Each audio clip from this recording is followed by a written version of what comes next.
जलियनवाला बागमध्ये बरीच माणसं जमलेले होते अमृतसरला। अमृतसरच्या जलियनवाला बागमध्ये चारी बाजूनी अशी घरं आहेत, मध्ये चौकात थोडीशी जागा म्हणजे मध्ये एक चौक आहे आणि त्यात जाण्याकरता फक्त एक 5-6 फुटाची एक रस्ता आहे, गल्लीत बोळात असा एक रस्ता आहे आणि चारी बाजूनी घरं आहेत, बंद आहे। एकच रस्ता फक्त आत जाण्याकरता मोकळी मैदान आहे, तिथे जाण्याकरता त्या मोकळ्या मैदानात फक्त एक विहीर आहे, बाकी काही नाही आहे। तिथे भरपूर माणसं जमलेली होती ही स्वातंत्र्य लढा कसे पुढे घेऊन जायचं म्हणून। अशा वेळी 2 डायर नावाची व्यक्ती तिथे ब्रिटिशांचे अधिकारी काम करत होते।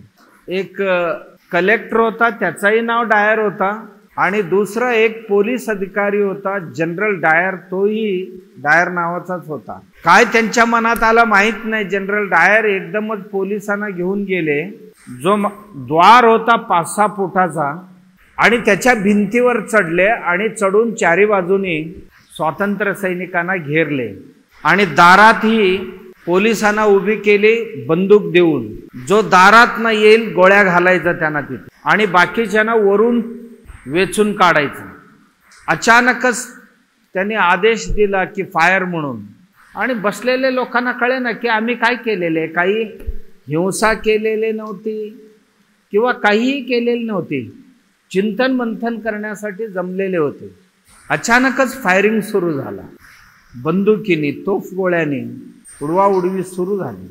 जवळजवळ 1500हून अधिक लोकांची त्यात त्यांनी केली।